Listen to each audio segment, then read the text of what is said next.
Outside heel hooks are one of the more versatile submissions in jiu-jitsu. 1 second, someone can be trying to pass your guard, and the next, they're falling back on an outside heel hook. Or you find yourself in one of the more dominant positions of the sport, only to find your opponent escapes right into an outside heel hook. And these leg positions are very dynamic, so as you defend one leg, they can switch to the other. Or as you frantically try to escape an inside heel hook, they switch to an outside heel hook.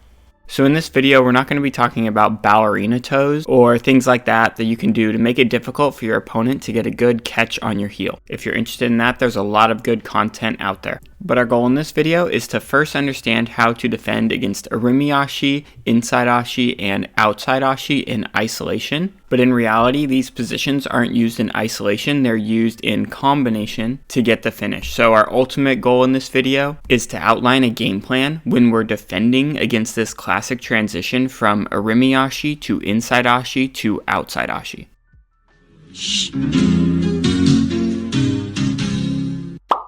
If you're really confused by that intro, you should consider subscribing and checking out the Leg Lock for Dummies series. And if you're looking for another way to support the channel, you can always do so through Patreon. Now let's talk about how to defend some leg locks by relating it to something that we're familiar with, such as an armbar. An armbar is effective when we're able to pull our opponent's elbow past our hips. This allows us to use our hips when we're trying to put braking pressure on our opponent. However, if our opponent is able to create a situation where they slide their elbow out and away from our hips, then at that point we've lost the armbar. So if we apply the same idea to escaping any leg entanglement, we know that if our knee is inside our opponent's knee line, they have the ability to use their hips and bridge into our knee, making it a very effective submission.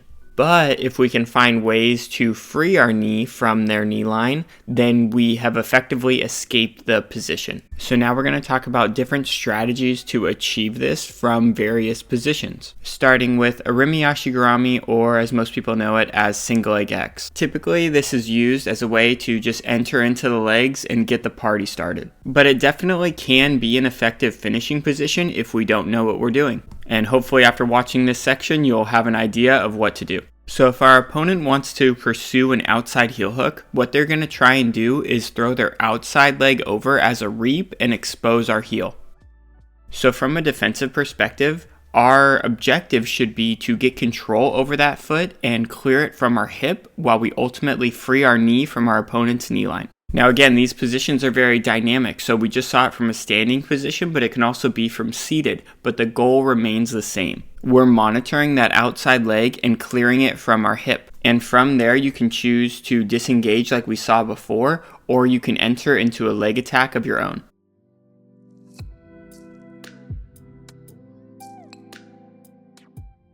Now, inside Ashi is the position we get to when we screw up the first part and they get that reap leg across. So now from here, what we don't want is to spin while our opponent's leg is behind our knee, because this slows down the pace of our roll and they're able to apply pressure the whole time, which will often result in a finish.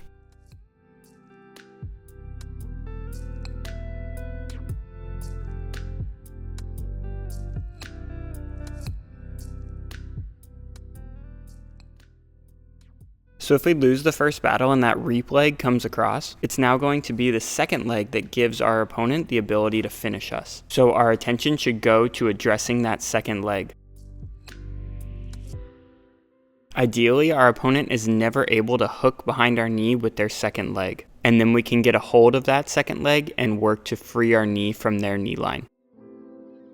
Now the third and final position that we're going to talk about is outside Ashi. And this position is a very strong finishing position, but for this video we're going to assume that they don't have a catch on our heel. So we're in outside Ashi, but we're safe for the time being because they don't have our heel yet. What we don't want is our opponent to be on their elbow. What we want is to bring them down to their shoulder, and we'll often achieve this by having to use our hand and our foot on the ground. Please make sure that you understand this and that you're putting the correct shoulder on the ground, because if you do it backwards, you're gonna give your opponent very easy access to your heel. So now we're in outside Ashi with our opponent's shoulder on the ground. Now Gordon and his team are really good at doing things like inverting underneath and going in to re-attack the leg. But when we start putting their shoulder on the mat and they dig for the heel, they're showing their back to us, which can lead to things like arm triangles or even back takes.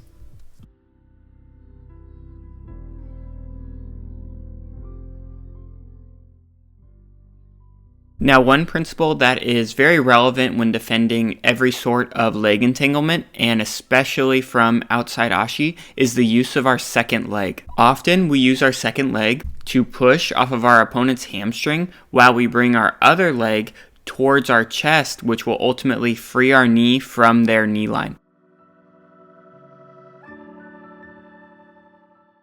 Now, a great way to counter outside Ashi is to throw our second leg over our opponent's body. Now we can use that same mechanical force of pushing with that second leg while we pull our other knee towards our chest. But first things first, from outside Ashi, we get their shoulder to the mat. Then we throw our second leg over and use it to push while we pull our primary leg back towards our chest to free us from the position. Then, if we choose, we can start to work leg locks of our own.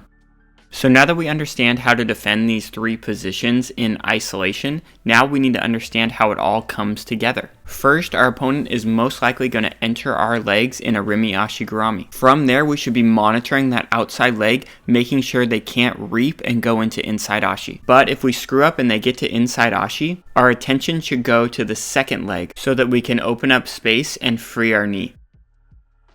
Now, if we're too late with this as well and we end up rolling through to outside Ashi, they're probably going to have control of our heel at this point. So we're going to do things to free our heel and keep us safe. But once we've achieved that, we're going to put our opponent on their shoulder, we're going to throw our second leg over and work our counterattacks.